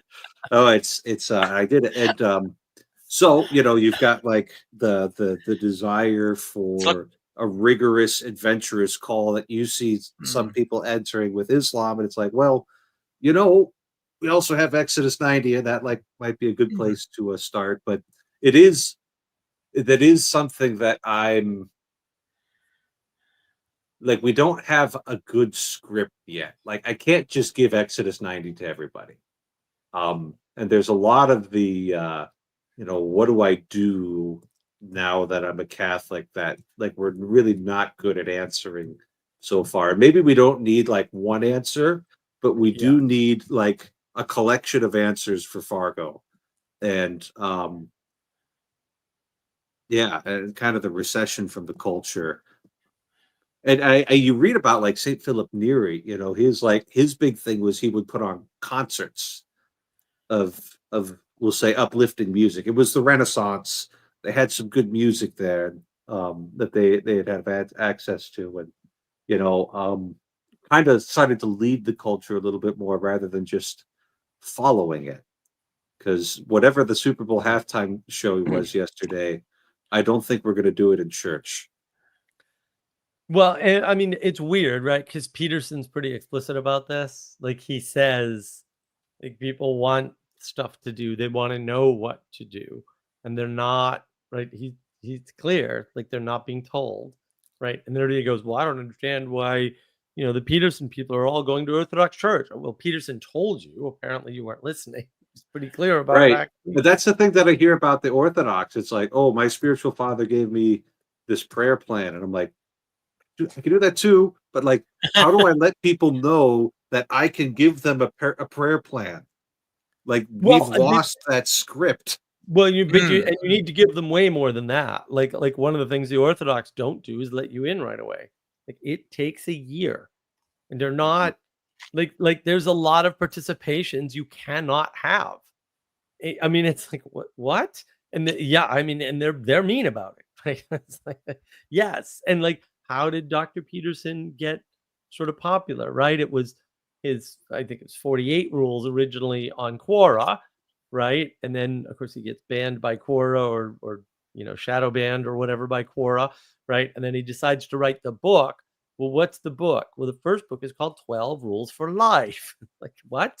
Right? Well, people are looking for rules for life, and the church isn't advertising that. I mean, the orthos kind of are, if you dig.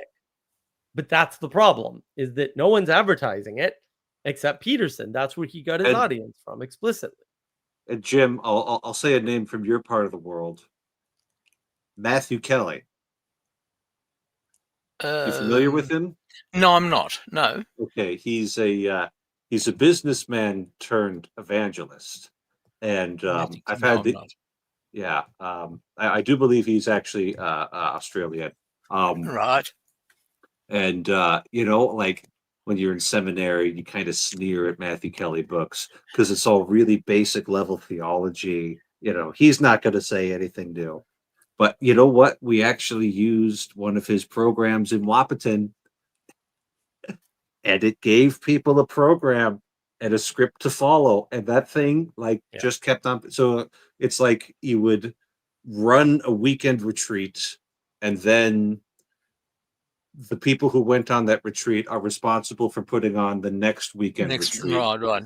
Yeah, right. So it's like, okay, you've done this, and now it's your turn, and the book tells you how to do everything, right? You just got to have, hopefully, your best guy be in charge of implementing what's in the book, and opportunities for confession. So me and Father Dale, we were hearing confessions, right? And some of those guys, been a few years, they needed it.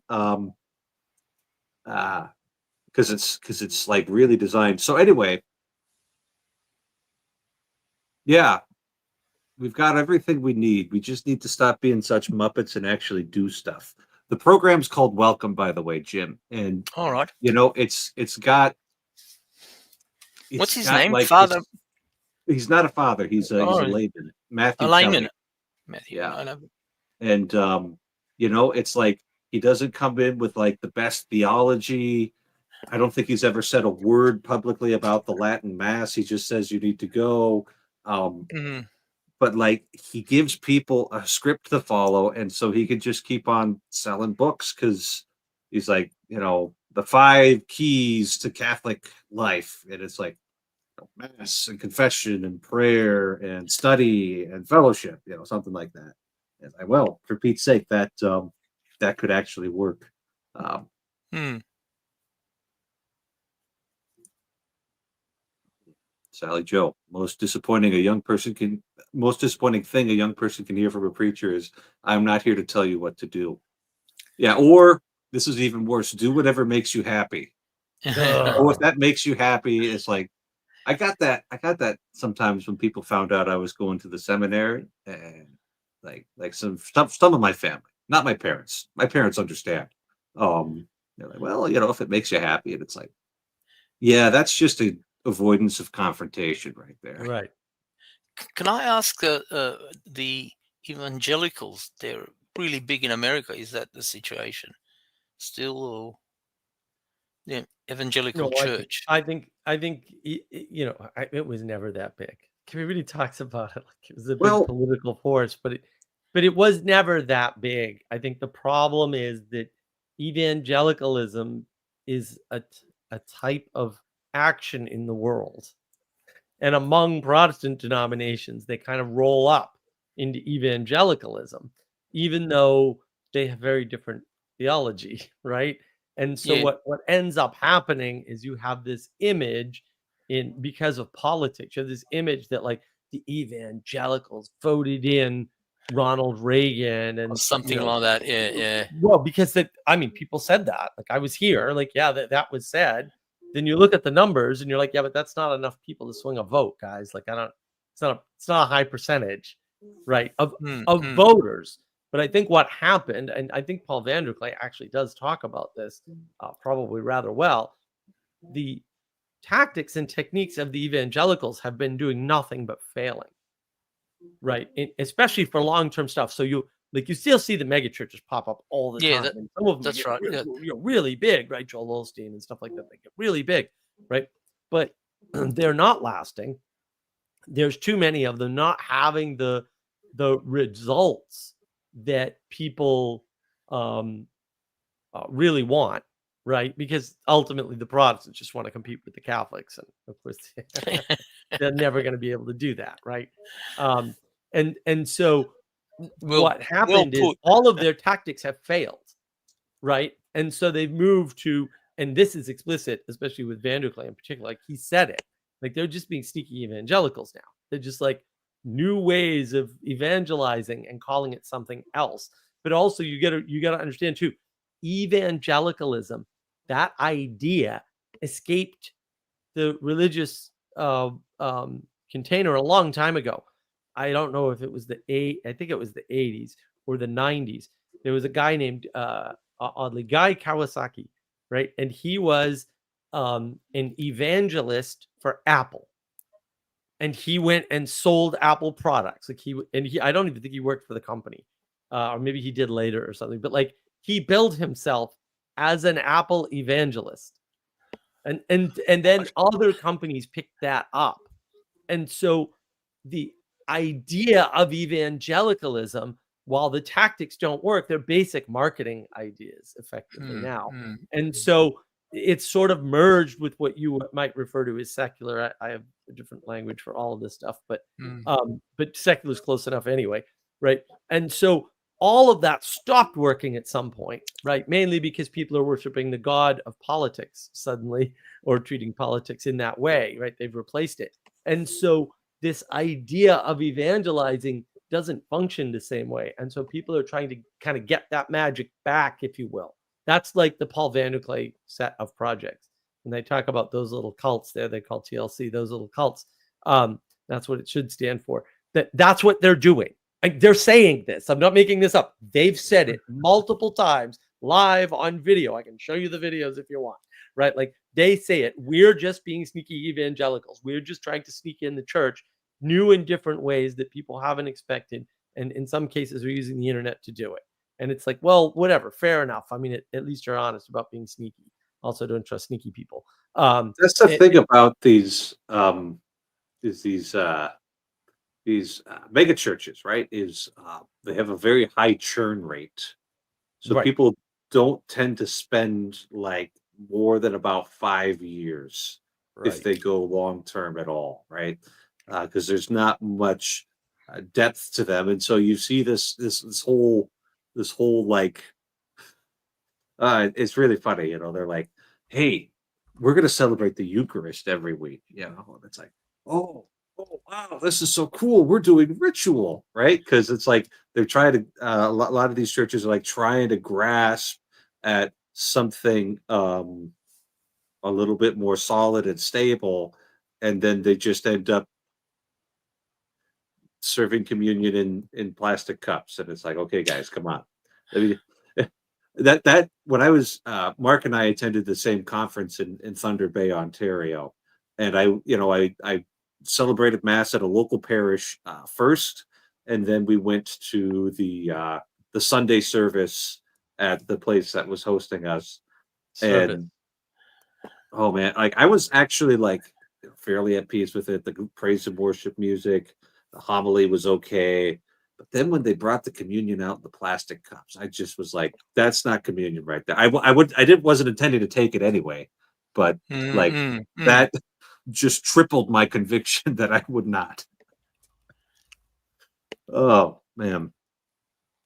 So anyway, yeah, it's a lot of it's a bit of a paper tiger sometimes. That it's got a long reach, because at least at one point 50% of church-going Christians in America were attending 10% of the churches, most of that being big evangelical churches. But yeah, it tends to flame out pretty quickly.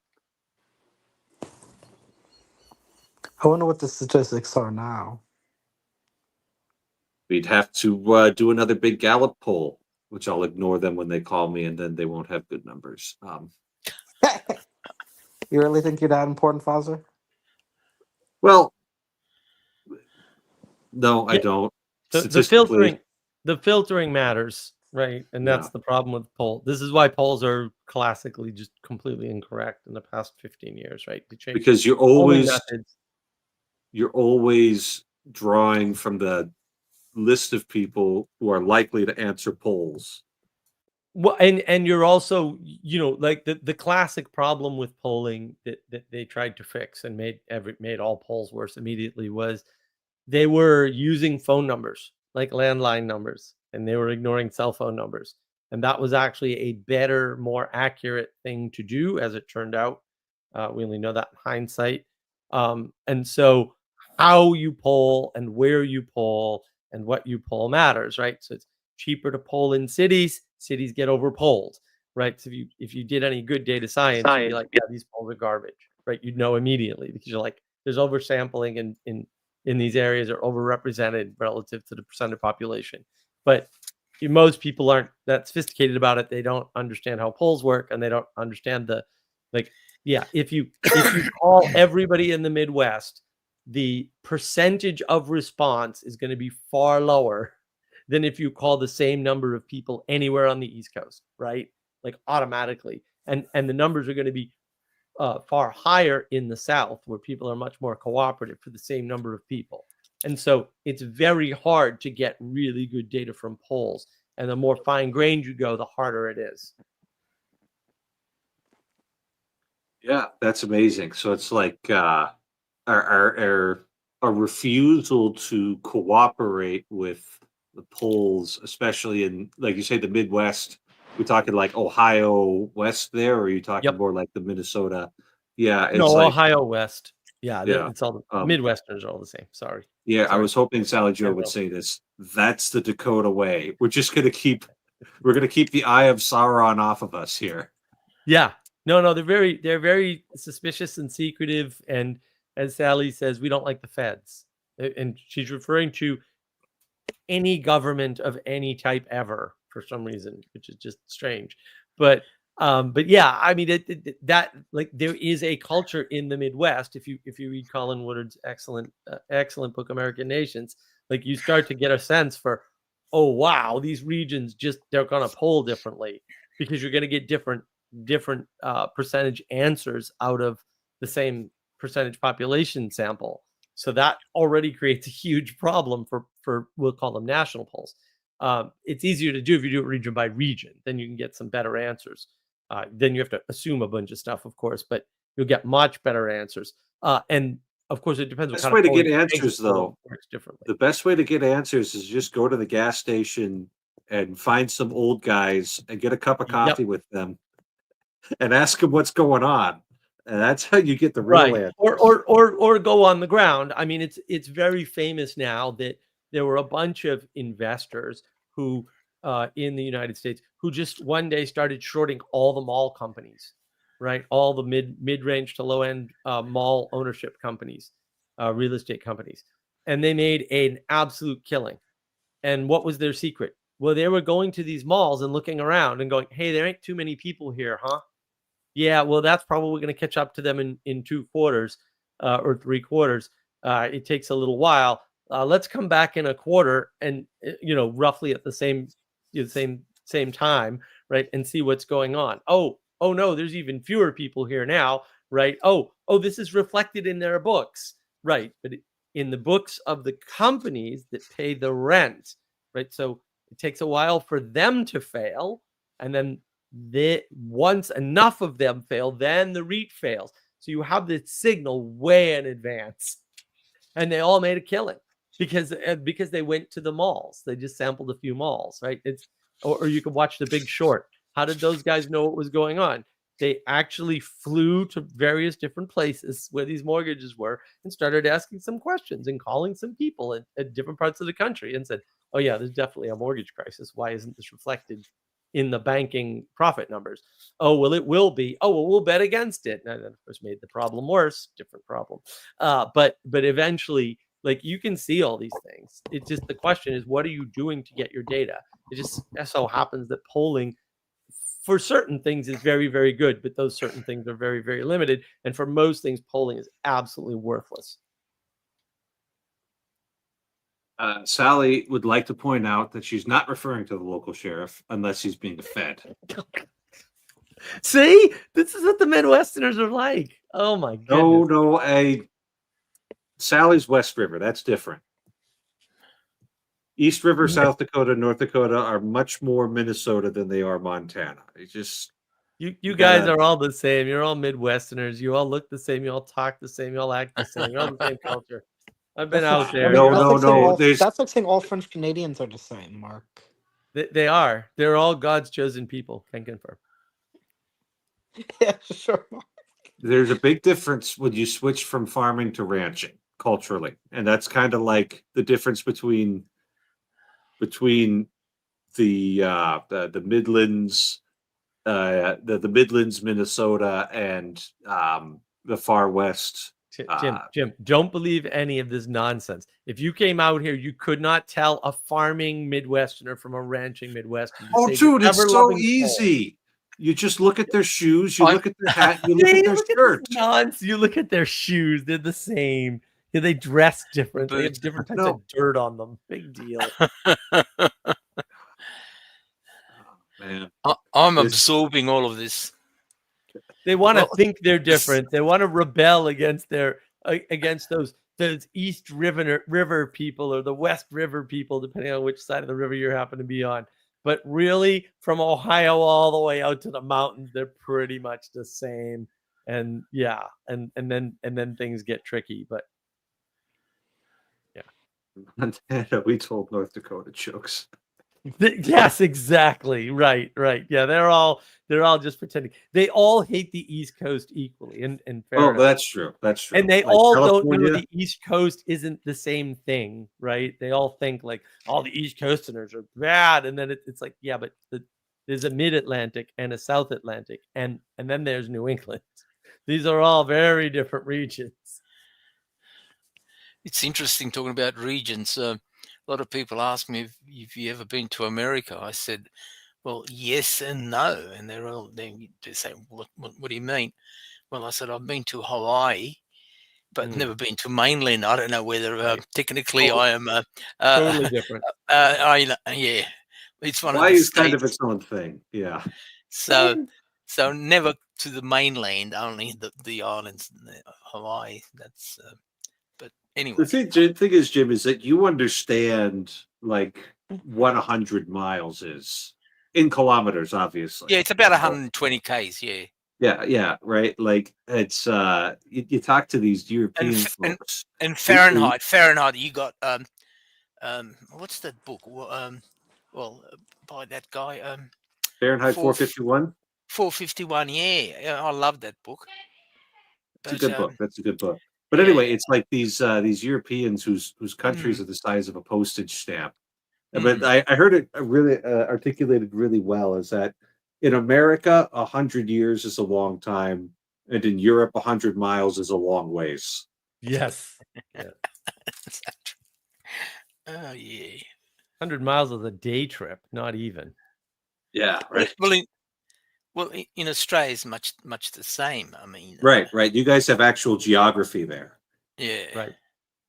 Europe You know, doesn't though, and they don't Yeah, understand exactly. geography at all. Like they have no concept. I think You can- the best state is Montana. I like those mountains and forests and rivers. And I watched one of those movies. Oh God, about 20, 30 years ago. It's beautiful fishing. I don't know. I forgot the name of the movie, but I like the scenery. I think it's one of the best states in America. I don't Yeah, know. no one lives there either, so it's great. You've Well, never that's been why to it's a person. the best. Yeah, well, the farther west you go in Montana, the more densely populated it is, because the eastern Alright. part of Montana is a lot like North Dakota. Yeah. It's just the high prairie. There ain't a whole lot Mm. going on. That's why we made the natives go live there, because nobody else wanted to. And then you get off into the mountainous regions, and it's a little more exciting there. So you saw, the mountains of Montana, but eastern Montana is very boring. I used to live there, so I know all about it. But it is lovely, and I will say the winters in Montana, despite being at the same latitude, are far more mild than the winters in North Dakota. There's Yeah. something with the mountains and the jet stream where like the Yep. cold goes and beats up Alberta and Saskatchewan and then comes down into the United States in the eastern half of North Dakota. Yeah, it dips in a particular pattern, and it's just far enough away from the mountains that you're too So far if you away want from to the feel mountains. grateful, just look up this week's weather in Fargo, North Dakota, that I will be living with. Tomorrow we're going to have a high of like negative 15 Fahrenheit. What? Wow. You're insane. Insane. That's not livable weather. It is. You just stay inside. But when you mentioned the word Fargo, the only thing I picture, there's a movie Yep. about Great movie. Yeah. Oh yeah. I know all about the forget the movie name of it. Fargo. And It was all filmed I in can see is Canada and it's set bloody in Brainerd. snow, and Yeah. it's that road, and it's Yep. frozen, and those fantastic movie, but it was just very, very cold. That's home. And speaking of Okay. home, I look outside my window and it's dark outside. And I That's gotta okay, start just go to getting bed. ready for go to bed, because rational creatures go to bed Certainly. when it's dark outside. So, gentlemen, once again, you. thank you for participating. Thanks Hope very to see you much. next week, and God bless you all. Just one God thing bless. before we end, Hazarek.